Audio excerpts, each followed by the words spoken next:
Hello বন্ধুরা, আমরা আবার আজকে চলে এসেছি নতুন একটা ভিডিও নিয়ে।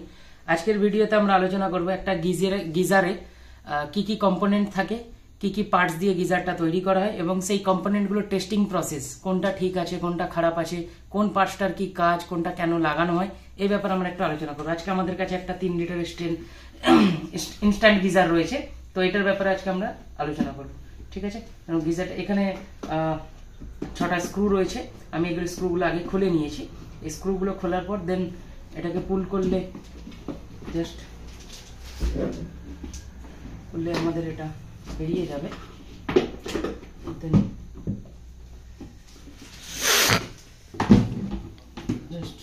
বেরিয়ে গেল। এটা অ্যাকচুয়ালি কিছু না, এটা আপনার গ্রিন লাইট অ্যান্ড এটা অটোকাট এলইডি, এটা পাওয়ার এলইডি রয়েছে দুটো। ঠিক আছে, এখানে রয়েছে মেন কম্পোনেন্টগুলো। আমরা এবার কাছ থেকে দেখব, একটা একটা করে আইডেন্টিফাই করব কম্পোনেন্টগুলোকে। এটা হলো আমাদের থার্মোস্ট্যাট। এই থার্মোস্ট্যাটটা কি কাজ করে? এই থার্মোস্ট্যাটটা কাজ করে হচ্ছে আপনার জলটা কত ডিগ্রি আপনি গরম করছেন, সেই ডিগ্রিতে অটোমেটিক জলটা গরম হয়ে গেলে যে অটোমেটিক কাটিং যেটা হয়, ওটা অ্যাকচুয়ালি থার্মোস্ট্যাট দিয়ে সেন্স করে করা হয়। এটা অ্যাকচুয়ালি থার্মোস্ট্যাট, এটা থার্মাল অটোকাট সুইচ একটা। আচ্ছা, এটা যেটা রয়েছে এটা অ্যাকচুয়ালি আমরা একে এনসিবি বলতে পারি। এটা কেন লাগানো হয়? এটা লাগানো হয় হচ্ছে বাই ডিফল্ট যদি এ ফল্ট করে বা এ অটোকাট না করতে পারে হিটিং এলিমেন্টকে, তখন কি হবে, এ অটোকাট করবে। এটা অ্যাকচুয়ালি এনসিবি বলা যেতে পারে। এটা এখানে রিসেট সুইচ আছে, এটা একবারই ওয়ার্ক করে। এটা কোনো সময় ট্রিপ করলো মানে গিজারে কিছু ফল্ট রয়েছে, সেটাকে রেকটিফাই করার পরে দেন এই রিসেট সুইচটা প্রেস করলে আবার এটা রিস্টার্ট হয়ে যায়, বা অনেক সময় খারাপ হয়ে গেলে এটাকে চেঞ্জও করতে হয়। এটা অ্যাকচুয়ালি এমসিবি সুইচ। আর এই দুটো হলো হিটিং এলিমেন্ট। আর এটা আমাদের ট্যাঙ্ক, স্টেনলেস স্টিলের একটা ট্যাঙ্ক আছে। আচ্ছা, সার্ভিসিং ব্যাপার, এটা হচ্ছে গ্যাসকেট। এই গ্যাসকেটটা কি ট্যাঙ্কের জলটা লিকেজ থেকে আটকায়। আচ্ছা, সার্ভিস করার সিস্টেম হলো, সার্ভিস কিভাবে আমরা করি, অনেক সময় জলে আয়রন থাকার জন্য হিটিং এলিমেন্টটা ক্ষয়ে গিয়ে বা ওপেন হয়ে যায়, শর্ট হয়ে যায়। তো এই জন্য গিজারকে 1 বছর কি 2 বছর অন্তর অন্তর সার্ভিসের মেনটেনেন্সের প্রয়োজন হয়। তখন কি করতে হয়, এই নাটগুলোকে সব খুলে ওপেন করে দেন এই পোর্শনটা পুরো বাইরে চলে আসবে। দেন এর ভেতরে একটা হিটিং এলিমেন্ট আছে, ওই হিটিং এলিমেন্টটাকে সার্ভিসিং করতে হয়, ট্যাঙ্কটাকে একটু ক্লিন করতে হয়। তো এটা হলো আমাদের ট্যাঙ্ক। ঠিক আছে, এখানে আর কিছু না, এটা ট্যাঙ্কের ইনসুলেশন দেওয়া রয়েছে। তো এগুলো সবই আমাদের কন্টিনিউটিতে চেক হয়। আবার হিটিং এলিমেন্ট আমাদের ওহমসেও চেক হয়। ঠিক আছে, তো আমরা সবকটাই কন্টিনিউটিতে চেক করতে পারি। কন্টিনিউটি আসছে মানে ওকে আছে, কন্টিনিউটি নেই মানে খারাপ আছে। তো কীভাবে চেক করবো, আমরা ফার্স্ট থার্মোস্ট্যাটটাকে চেক করে নেব। এটা আমাদের মিটার রয়েছে, মিটারটাকে আমরা কন্টিনিউটি মোডে দেবো। দিস মিনস কন্টিনিউটি মোডে চলে এসছে। কন্টিনিউটি মোডে বিপ দেবে, এই যে বিপ দিচ্ছে, বিপ দেবে। প্রথমে আমরা হিটিং এলিমেন্ট থার্মোস্ট্যাটটাকে চেক করব। এই যে বিপটা আসছে মানে আমাদের এই থার্মোস্ট্যাটটা ওকে আছে। ঠিক আছে, বিপ যদি না আসতো তাহলে থার্মোস্ট্যাটটা আমাদের খারাপ রয়েছে।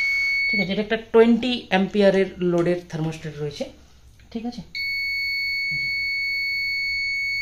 এটা কন্টিনিউটি আসছে মানে ওকে আছে। এটা যদি খারাপ থাকে, ওপেন হয়ে যায় বা শর্ট হয়ে যায়, তখন এই কন্টিনিউটিগুলো, এটা শর্ট আছে বলেই কন্টিনিউটি আসছে, ওপেন হয়ে গেলে কন্টিনিউটিটা আসবে না।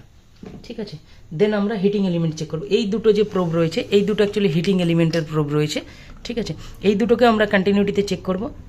কন্টিনিউটি আসছে মানে হিটিং এলিমেন্ট আমার ঠিক আছে। এটার আরেকটাভাবেও চেক করা যায়, এটা বডি শর্টও চেক করা যায়। এটার সাথে একটা টার্মিনালের সাথে আমরা বডির সাথে দেখে নেবো যে কোনো সাউন্ড আসছে কিনা। বডির সাথে আসছে না মানে এটা বডি শর্ট নেই, এটার সাথেও দেখে নেব। যদি বাই চান্স এই বডিতে বিপ বাজে, তাহলে হিটার ওপেন হয়ে গেছে বা শর্ট হয়ে গেছে ভেতরে। ঠিক আছে, তখনও হিটার এলিমেন্ট চেঞ্জ করতে হবে। ঠিক আছে, এই দুটো বিপ বাজছে মানে ওকে আছে। বডির সাথে টার্মিনালে দেখে নেবো বাজছে কিনা বিপ। যদি না বাজে, যেমন বাজছে না, এটা বাজছে না মানে ওকে আছে। ঠিক আছে, দেন আমাদের এখানে রয়েছে যেটা এমসিবি বলছি, এটাও আমাদের কন্টিনিউটিতেই চেক করবে। কন্টিনিউটি বাজছে মিনস ওকে আছে। ঠিক আছে, এইভাবে এইগুলো হিটার এলিমেন্টগুলো বা এই কয়েকটা জিনিস নিয়ে আমাদের গিজারটা তৈরি বা সেট আপ করা রয়েছে। একটা আমাদের থার্মোস্ট্যাট রয়েছে, একটা আমাদের এটাকে এনসিবি আমরা বলতে পারি, আর এটা দুটো আমাদের হিটিং এলিমেন্ট রয়েছে। ঠিক আছে, আচ্ছা, থার্মোস্ট্যাট সুইচটা কিন্তু সবসময় ফেজে অপারেট হচ্ছে, মানে এটা অ্যাকচুয়ালি সুইচ, তো এতে ফেজ ইন হবে ফেজ আউট হবে, এখানে কোনো নিউট্রালের ব্যাপার নেই। নিউট্রাল আমাদের এই লাইট এলইডি দুটোই রয়েছে, আর হিটিং এলিমেন্টে নিউট্রাল রয়েছে। আর আমাদের কোথাও নিউট্রালের প্রয়োজন নেই। এটা আর্থিং, আর্থিং অবশ্যই মাস্ট, আর্থিং অবশ্যই আমরা করব, আর্থিং যেন থাকে, এখানে আর্থিংও করা রয়েছে। বাকিটা নিউট্রালের আমাদের এই 3 জায়গায় দরকার, বাকি সব জায়গায় ফেজ দিয়ে লাইভ দিয়ে কানেকশন করা রয়েছে। এই দুটো লাইভ রয়েছে, মেন লাইভ আসছে, মেন থার্মোস্ট্যাটে ইন হচ্ছে, থার্মোস্ট্যাট থেকে আউট হচ্ছে, হিটিং এলিমেন্টে যাচ্ছে, এখান থেকে একটা আউট হচ্ছে আমাদের এমসিবিকে দেওয়া হচ্ছে এবং একটা হিটিং এলিমেন্টকে যাচ্ছে। নিউট্রাল কোথায় যাচ্ছে? নিউট্রাল একটা যাচ্ছে আমাদের হিটিং এলিমেন্টে, দুটো আমাদের এলইডিতে, যে এলইডিটা অটোকাট বা পাওয়ার ইন পাওয়ার আউটটা শো করে। ঠিক আছে, থ্যাংক ইউ। আজকে এই পর্যন্তই, নেক্সট দিন আমরা নতুন কোনো ভিডিও নিয়ে আলোচনা করব। টাটা।